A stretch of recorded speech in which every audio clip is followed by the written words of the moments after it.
Assalamualaikum warahmatullahi wabarakatuh. Kami dari kelompok yang beranggotakan Novelin Agustinus, Fadli Riansa Putra, dan saya Dani Anugrah Putra akan menjelaskan terkait performance management. Apa sih performance management atau manajemen kinerja itu? Manajemen kinerja itu adalah suatu pendekatan strategis yang terintegrasi yang mendukung kesuksesan organisasi dengan cara meningkatkan kinerja sumber daya manusianya. Manajemen kinerja melibatkan rangkaian aktivitas yang memastikan pencapaian tujuan secara konsisten dengan cara yang efektif dan efisien. Manajemen kinerja bisa difokuskan pada beragam aspek seperti kinerja organisasi, departemen, tenaga kerja, proses pembuatan produk atau layanan, dan sebagainya. Nah, apa sih yang kita lakukan di sini? Kita akan melakukan benchmark. Nah, kita akan membenchmark dari tiga perusahaan enterprise, yaitu ada Oracle, PeopleSoft, dan SAP terkait modul performance manajemennya. Yang pertama ada Oracle.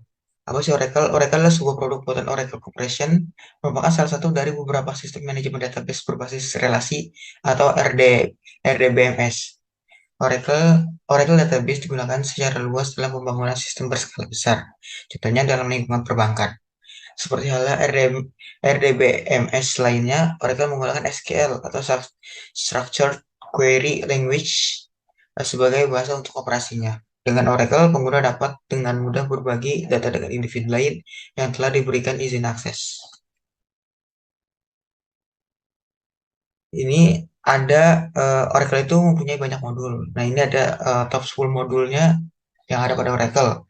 Yang pertama ada Financial Management, yang kedua ada Procurement, yang ketiga ada Risk Management, selanjutnya ada Supply Chain Management, selanjutnya ada Enterprise Performance Management, ada ERP Analytics, Project Management, Human Resource, Customer Relationship Management, dan Manufacturing Process. Nah, pada kali ini saya akan membahas atau fokus satu modul yaitu Enterprise Performance Management. Apa sih itu? Apa itu IPM? Modul manajemen kerja perusahaan atau IPM memperbaiki proses yang mendukung perencanaan bisnis, penganggaran, proyeksi, serta pelaporan hasil kinerja. Nah, mereka ini memfasilitasi perencanaan yang terintegrasi dengan memberikan wawasan yang menyeluruh mengenai perencanaan keuangan, profesional, dan segmen bisnis. Nah, modul-modul ini juga memanfaatkan otomatisasi untuk mempercepat proses pelaporan hasil keuangan. Nah, mulai pemanfaatan pemodelan skenario, perencanaan jangka panjang, dan fitur lainnya, modul IPM memberikan pemahaman yang lebih mendalam mengenai biaya dan profitabilitas, membantu mencapai target pendapatan, serta menyederhanakan tugas seperti konsilasi, akun, dan pelaporan pajak. Nah, ini ada overview modul dari IPM. Nah, ini ada fitur pada modul IPM, ada plan. Plan itu adalah fitur yang digunakan untuk membuat segala macam plan, bisa dari contohnya itu plan jangka panjang, terus ada operating plan, project plan, dan lain-lainnya. Selanjutnya ada financial close. Nah, fitur ini tuh berperan penting dalam penutupan keuangan perusahaan. Nah, ini bisa untuk konsolidasi keuangan, penyusunan laporan keuangan, penyusunan anggaran, dan lain-lainnya. Selanjutnya ada fitur forecast. Nah, fitur ini tuh digunakan dalam perencanaan dan pengelolaan kinerja perusahaan. Fitur ini memiliki beberapa fungsi, contohnya untuk peramalan keuangan, skenario perencanaan, dan pemantauan kinerja, dan lain-lainnya. Selanjutnya ada fitur tax. Di sini intinya fitur ini tuh mengatur segala perpajakan di perusahaan, mulai dari perencanaan pajak, perhitungan pajak, pelaporan pajak, dan lain-lainnya. Selanjutnya ada profitability. Nah, di sini digunakan untuk melihat keuntungan perusahaan. eh, Keuntungan perusahaan itu berasal dari mana aja dan hal-hal apa sih yang sebenarnya mengurangi si profit perusahaan itu secara detail. Nah, selanjutnya ada reporting dan analytics. Fitur ini menghasilkan laporan, menganalisis data, dan memberikan wawasan yang mendalam tentang kinerja perusahaan. Selanjutnya ada enterprise data management. Nah, fitur ini memungkinkan timnya untuk eh, mensentralisasi pengolahan data perusahaan dan secara otomatis mengintegrasikannya ke dalam semua sistem dan proses bisnis yang terkait. Ketika ditugaskan suatu tugas, dia mengevaluasi petunjuk yang diberikan dan mengulik tautan yang disediakan untuk membuka tampilan pemeliharaan produk yang dirancang untuk tujuan spesifik. Nah, di sana juga dia dapat menampakkan layanan baru sesuai kebutuhan. Dan yang terakhir ada application. Fitur ini memungkinkan untuk melihat kinerja dari aplikasi perangkat lunak yang terpasang pada perusahaan.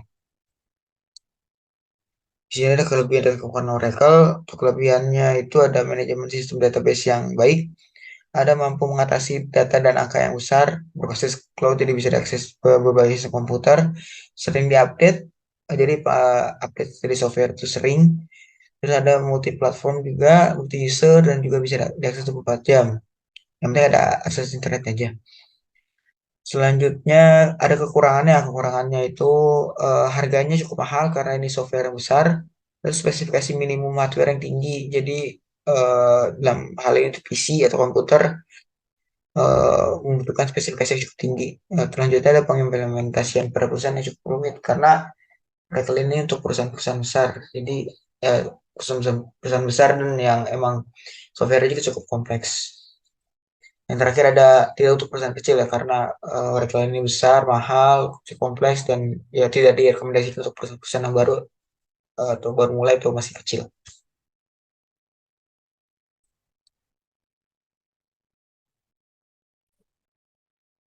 Oke, selanjutnya adalah PeopleSoft. Di sini PeopleSoft adalah kombinasi dari aplikasi perangkat lunak yang memberikan suatu organisasi dan perusahaan berupa akses yang besar ke layanan sumber daya manusia. Berbagai jenis aplikasi meliputi Customer Relationship Management (CRM), Financial and Chain Management (FSCM), Human Resource Management System (HRMS), dan Enterprise Performance Management (EPM). Nah, di sini karyawan dimungkinkan untuk menggunakan aplikasi ini untuk mengelola sumber daya manusia, menyimpan catatan tentang karyawan, dan merencanakan jalur karir karyawan. Nah, di sini terdapat 8 modul pada PeopleSoft. Nah, fokus kita ada di bagian Human Resource Management. Dalam PeopleSoft HRM Modules ini, terdapat 5 bagian. Yang pertama adalah Global Core HCM, yang kedua adalah In-Memory Labor Roles and Monitoring, yang ketiga adalah Talent Management, keempat adalah Workforce Management, kelima adalah Workforce Service Delivery. Nah, yang menjadi fokus kita adalah di bagian Labor Rules and Monitoring. Nah, pada modul ini membantu perusahaan dalam membuat analisis keputusan ketenaga kerjaan secara real time. Dalam Labor Rules and Monitoring terdapat 3 bagian. Yang pertama adalah manajemen ketidakhadiran. Nah, tentunya dalam 1 tahun setiap karyawan mendapatkan jatah cuti. Namun terkadang perusahaan dirugikan sebab pekerja mengambil cuti di saat yang tidak tepat. Oleh karena itu, sistem ini dibangun agar karyawan dapat merencanakan cuti dalam 1 tahun ke depan, sehingga perusahaan dapat mengantisipasi kemungkinan terburuk apabila ada pekerja yang dibutuhkan namun tidak hadir. Yang kedua adalah manajemen lembur. Nah, di sini perusahaan dipantau oleh sistem agar mematuhi ketentuan lembur karyawan. Terkadang pekerja mendapatkan tugas dalam jumlah yang banyak, sehingga diperlukan jam kerja tambahan agar tugas tersebut selesai. Namun, perusahaan juga perlu memperhatikan jam tambahan agar karyawan tidak merasa kelelahan. Yang terakhir adalah kinerja. Di sini, kinerja mendorong keterlibatan karyawan dan membantu perusahaan mencapai tujuan. Di sini, manajer dan karyawan menetapkan sasaran kinerja individu agar selaras dengan perusahaan. Dalam hal ini adalah visi, misi, dan juga KPI perusahaan. Nah, di sini terdapat kelebihan dari PeopleSoft. Yang pertama adalah meningkatkan keamanan data karyawan. Data karyawan pada sebuah perusahaan bersifat personal dan seharusnya hanya bisa diakses oleh orang-orang yang berkepentingan saja. Namun, di sini sistem HRM memungkinkan HRD untuk mengontrol siapa saja yang dapat mengakses informasi dalam sistem. Jadi, resiko pencurian data dapat diminimalisir. Yang kedua adalah memudahkan pendistribusian gaji. Di sini HRM software menjadi proses penggajian menjadi lebih cepat dan mudah. Human error yang sering menjadi masalah pada penggajian dalam perhitungan gaji dapat diminimalkan, sebab sistem menghitung sesuai dengan jam kerja dan kehadiran karyawan itu sendiri. Yang ketiga adalah memonitor kinerja karyawan. Di sini sistem memudahkan manajemen untuk mengidentifikasi karyawan yang cepat berkembang dan karyawan yang perkembangannya lambat. Manajer HRD dapat menetapkan KPI untuk setiap karyawan dan kemudian mengukur pencapaian mereka. Ini tentunya juga akan mempermudah manajemen dalam mengevaluasi karyawan. Selanjutnya adalah menghemat biaya operasional HRD. Nah, di sini sistem membantu meringankan biaya operasional berupa menghilangkan penggunaan kertas atau aplikasi-aplikasi yang tidak efisien. Perangkat lunak ini memungkinkan untuk mengurangi kebutuhan akan tenaga kerja untuk mengelola SDM karena seluruh proses dapat ditangani secara otomatis. Yang selanjutnya adalah menyederhanakan proses rekrutmen. Proses rekrutmen mulai dari wawancara hingga penerimaan karyawan baru dapat ditangani dengan mudah melalui sistem ini. Manajer dapat membuat tahapan-tahapan dalam proses rekrutmen dan menempatkan kandidat berdasarkan statusnya. Nah, dengan kelima kelebihan tersebut, maka HRD dapat lebih berkonsentrasi dengan SDM-nya. Dengan adanya aplikasi ini, HRD dapat lebih berkonsentrasi dalam pengambilan keputusan mengenai SDM daripada mengurus administrasi. Yang kedua adalah data akan lebih rapi dan terorganisir. Di sini fungsi HRM sendiri itu untuk mempermudah human resource di suatu perusahaan membuat software sehingga jalan keluar untuk mengurus data administrasi yang berhubungan dengan sumber daya manusia. Dengan adanya sistem ini, data mengenai sumber daya manusia akan lebih rapi dan terorganisir. Selanjutnya adalah dapat diakses karyawan dengan mudah. Di sini karyawan pada dasarnya merupakan unsur yang amat penting yang dapat membuat perusahaan senantiasa beroperasi. Untuk itu, perusahaan tentu perlu berupaya untuk menjaga loyalitas karyawannya. Caranya adalah dengan menemukan rasa percaya karyawan terhadap perusahaan. Rasa percaya semacam ini dapat dibangun dengan memberikan akses informasi kepada masing-masing karyawan perusahaan. Namun perlu diingat, tidak semua karyawan dapat mengakses hal di perusahaan, yaitu mengingat keamanan data karyawan itu sendiri. Selanjutnya adalah kekurangan PeopleSoft. Nah, di sini terdapat kedua kekurangan PeopleSoft itu sendiri, yaitu biaya mahal dan penyimpanan data yang cukup banyak. Nah, kedua hal ini saling berkaitan. Yang mana apabila diinstal PeopleSoft, maka perlu penyimpanan yang cukup besar. Sehingga diperlukan seorang spesialis IT untuk mengelola sistem. Sehingga dibutuhkan bayaran yang lebih tinggi. Dan juga dengan penyimpanan data yang banyak diperlukan biaya perawatan yang lebih besar daripada aplikasi dengan penyimpanan yang kecil.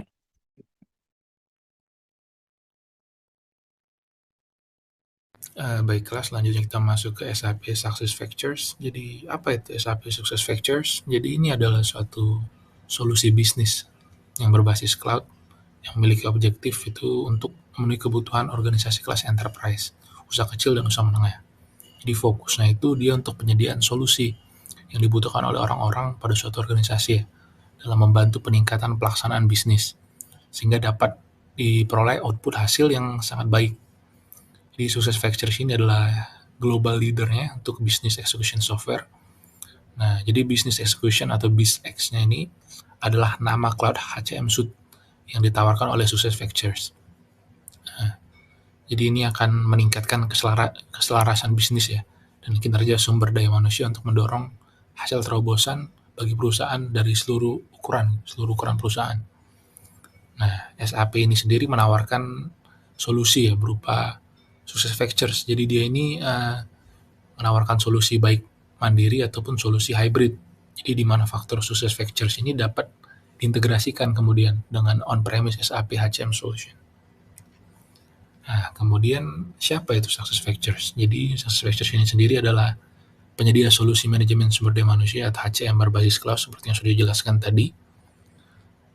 Jadi untuk pada bulan Desember 2011 ini dia diakuisisi oleh SAP dengan valuasi nilai perusahaan sebesar 3,4 miliar dolar. Kemudian kombinasi dari SAP ditambah dengan Success Factors, di keduanya ini akan menghasilkan suatu penawaran yang menghasilkan solusi cloud on-premise dan end-to-end yang sangat sophisticated untuk mengelola semua proses bisnis yang relevan untuk SDM ya. Kemudian untuk saat ini, jadi Success Factors ini sudah memiliki lebih dari 20 juta pelanggan dan 3.600 pelanggan di 186 negara, 168 negara, dengan 35 bahasa yang mendukung. Kemudian ini adalah gabungan ya dari SAP dan Success Factors. Jadi dia ini akan sangat mengoptimalkan inovasi di cloud. Dapat dilihat pada gambar berikut perbandingannya. Jadi ini perbandingan antara SAP biasa dan SuccessFactors. Kemudian apabila digabungkan akan menghasilkan suatu inovasi yang sangat-sangat baik pada cloud. Nah, kemudian ini adalah SAP SuccessFactors Cloud Solution, SaaS model. Jadi ini adalah dikenal juga sebagai, sebutannya itu adalah on demand. Jadi ini adalah perangkat lunak perusahaan generasi berikutnya ditawarkan di layanan cloud. Jadi ada beberapa keuntungan di SaaS ini. Jadi yang pertama itu tidak diperlukan hardware atau maintenance secara rutin gitu. Kemudian yang kedua ini model lisensinya berbasis langganan. Yang ketiga platformnya itu multi penyewa atau multi tenant. Kemudian dia regular releases. Kemudian bug fixes-nya ada, terus ada updates-nya juga dan enhancement. Kemudian yang kelima itu adalah akses dari mana saja gitu, fleksibel. Dan yang keenam adalah performa dan stabilitas yang konsisten. Kemudian inilah produk overview-nya dapat dilihat. Jadi dia diklasifikasikan dalam 4 kategori. Ada Core HR Solutions, Talent Solutions, HR Analytics, dan Social Collaboration. Kemudian kita masuk ke bagian SuccessFactors Solutions atau Modules Overview dapat dilihat. Jadi untuk telemanagement itu mencakup ada 6 ya, seperti pada gambar. Ada Performance and Goals, Recruiting, kemudian Compensation, Learning, Succession and Development, dan Workforce Planning. Kemudian untuk yang Collaboration and Content Creation Solutions itu ada GEM. Kemudian untuk Next Generation Core HR itu ada Employee Central. Dan Comprehensive Analytics itu ada Workforce Analytics. Jadi dapat dilihat untuk klasifikasinya di sini. Jadi ini juga adalah modul overview-nya. Kemudian kita masuk ke roadmap-nya. Jadi dapat dilihat untuk on-premise solutions itu digunakan SAP ERP HCM gitu. Untuk HR core-nya. Kemudian untuk cloud solutions-nya digunakan SuccessFactors, Employee Central. Dan kemudian dapat dilihat lagi untuk setiap fitur-fiturnya. Untuk yang performance and goals dapat digunakan on-premise solutions berupa SAP, ERP, dan HCM. Kemudian untuk cloud solutions-nya digunakan SuccessFactors, performance and goals, dan seterusnya. Sekian presentasi dari kelompok kami. Terima kasih atas waktu dan perhatiannya. Assalamualaikum warahmatullahi wabarakatuh. Selanjutnya adalah studi literatur. Kami di sini menggunakan berbagai macam studi literatur. Yang pertama adalah regulasi manajemen kinerja. Di sini kami menggunakan peraturan Menteri Pendayagunaan Aparatur Negara dan Reformasi Birokrasi Republik Indonesia Nomor 8 Tahun 2021 tentang Sistem Manajemen Kinerja Pegawai Negeri Sipil. Pada bab 1 Ketentuan Umum, pasal 1 ayat 1 menjelaskan apa itu Sistem Manajemen Kinerja PNS. Pasal tersebut berbunyi, Sistem Manajemen Kinerja Pegawai Negeri Sipil adalah suatu proses sistematis yang terdiri dari perencanaan. Pada bab yang sama terdapat pada pasal 2 menjelaskan tujuan dari Sistem Manajemen Kinerja PNS. Nah, pasal tersebut berbunyi, Sistem Manajemen Kinerja PNS bertujuan untuk 3 hal berikut. Kemudian pada pasal 3, bab 1, menyebutkan apa saja prinsip yang digunakan dalam sistem manajemen kinerja PNS. Prinsip tersebut adalah objektif, terstruktur, akuntabel, partisipatif, dan transparan. Kemudian pada bab 2, sistem manajemen kinerja PNS, pada pasal 4 menyebutkan komponen dalam sistem manajemen kinerja PNS. Komponen tersebut adalah perencanaan kinerja, pelaksanaan kinerja, pemantauan kinerja, dan pembinaan kinerja. Pada poin C, penilaian kinerja. Pada poin D, tindak lanjut. Dan pada poin E, sistem informasi kinerja PNS. Kemudian pada bab 2, bagian ke-1 perencanaan kinerja, pada pasal 5 menyebutkan komponen dalam perencanaan kinerja. Di sini terdapat 2, yaitu penyusun rencana SKP dan penetapan SKP. Pada bab dan bagian yang sama, terdapat pada pasal 7 ayat 2 dan 3. Pada pasal ini berisi penyusunan rencana sasaran kinerja pegawai atau SKP dengan model dasar dan model pengembangan. Dengan pasal berbunyi pada pasal 7 ayat 2 sebagai berikut dan pasal 3 ayat 3 sebagai berikut. Kemudian pada bab 2 bagian keempat tindak lanjut, Pada pasal 4 ini, manajemen kinerja merupakan salah satu profil penyusun kinerja PNS secara nasional dan evaluasi kebijakannya. Nah, pada pasal tersebut berbunyi data hasil pemeringkatan kinerja sebagaimana yang dimaksud pada ayat 3 sebelumnya digunakan oleh menteri untuk menyusun profil kinerja PNS secara nasional dan evaluasi kebijakan terkait A. Manajemen kinerja PNS, kemudian poin B. Pengembangan kompetensi, poin C. Pengembangan karir, dan atau pada poin D. Manajemen PNS lainnya.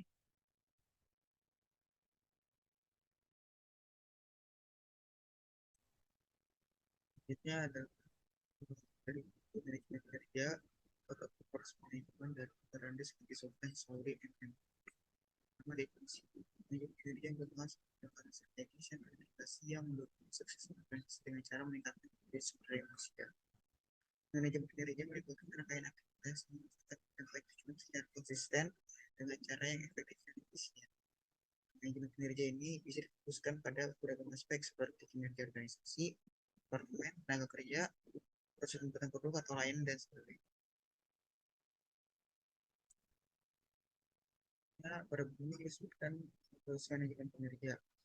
Proses manajemen kinerja ini dibagi menjadi lima bagian, yaitu menentukan tanggung jawab dan tugas yang harus dilaksanakan karyawan dan kesepakatan bersama terkait dengan perumusannya. Yang kedua, menyetujui target kinerja yang harus dicapai oleh karyawan dalam hasil yang diharapkan selama periode tertentu. Ini mencakup penetapan standar prestasi dan parameter evaluasi. Yang ketiga adalah melakukan pemantauan, koreksi jika diperlukan, serta memberikan dukungan yang dibutuhkan kepada bawahan. Yang keempat, menilai pencapaian kinerja karyawan dan membandingkannya dengan standar atau parameter evaluasi yang telah ditetapkan sebelumnya. Pada tahap penilaian ini juga harus mencakup identifikasi area-area yang perlu perbaikan pada individu yang dievaluasi. Yang terakhir adalah memberikan umpan balik kepada karyawan yang dinilai dalam mempertimbangkan hasil evaluasi yang telah dilakukan. Pada tahap ini juga akan dibahas langkah-langkah untuk mengatasi kelemahan yang teridentifikasi dengan tujuan untuk meningkatkan kinerja di periode berikut. Selanjutnya pada buku ini dibahas adalah manajemen kinerja. Yang pertama ada model Deming. Model Deming ini menggunakan siklus PDCA atau Plan Do Check Action seperti gambar di atas. Nah, siklus ini digunakan apabila ada penyimpangan antara rencana dan aktualnya. Dan siklus ini akan terus berlanjut hingga tujuan yang diinginkan tercapai. Selanjutnya ada model Corrington dan Hall. Corrington dan Hall menggambarkan proses manajemen kinerja dengan mulai merinci harapan terhadap kinerja atau hasil yang diinginkan dari suatu tugas atau pekerjaan. Setelah itu mereka menentukan tindakan yang diperlukan untuk mencapai tujuan tersebut. Ketika kinerja sedang berlangsung, dilakukan evaluasi dan peninjauan ulang atau review terhadap kinerja yang sedang berlangsung. Langkah berikutnya adalah mengevaluasi kinerja yang dilakukan. Setelah kinerja ini perlu diperlukan agar tujuan yang diinginkan bisa tercapai. Selanjutnya ada model Costello. Siklus model ini bentuk siklus dengan melakukan persiapan perencanaan sehingga dapat membuat suatu rencana dalam bentuk rencana kerja dan pengembangan. Nah, untuk peningkatan kinerja diberikan coaching pada SDM dan dilakukan pengukuran kemajuan kinerja. Peninjauan kembali selalu dilakukan terhadap kemajuan pekerjaan dan bila diperlukan dilakukan perubahan rencana. Coaching dan review dilakukan secara berkala dan akhir tahun dilakukan penilaian kinerja tahunan dan dipergunakan untuk meninjau kembali pengembangan. Akhirnya hasil penilaian tersebut digunakan untuk pengembangan gajian dan menjadi kembali ke perencanaan berikutnya. Terakhir ada model Armstrong dan Baron. Nah, urutan manajemen kerja oleh Armstrong dan Baron digambarkan sebagai berikut. Pertama, ada visi organisasi dan tujuan strategis. Nah, ini tuh merupakan awal proses manajemen kerja. Yang kedua ada rencana dan tujuan bisnis dan departemen. Nah, ini tuh merupakan penjabaran dari visi organisasi dan tujuan strategis. Ketiga ada kesepakatan kinerja atau kontrak kinerja dan pengembangan. Nah, ini kesepakatan pencapaian antara individu dengan manajernya tentang sasaran dan akuntabilitasnya. Biasanya dicapai dengan atau dicapai dari rapat. buat rencana kinerja dan pengembangan bukan eksplorasi bersama tentang apa yang perlu dilakukan dan diketahui untuk memperbaiki kinerja dan mengembangkan keterampilan dan juga keterampilan kompetensinya dan bagaimana manajer dapat memberikan dukungan dan input yang diperlukan. Tindakan kerja dan pengembangan. Manajemen kerja membantu orang untuk siap bertindak hingga dapat mencapai hasil yang diharapkan. Nah, mentoring dan berbalik berkelanjutan. Konsep ini paling penting dan sering berulang adalah proses mengelola dan mengembangkan kerja. Review formal dan berbalik. Dalam melakukan review, pimpinan memberi kesempatan kepada bawahan untuk memberi komentar terakhir dan penilaian kerja dan dilakukan dengan melihat hasil atau proses kerja. Sekian untuk literatur ini.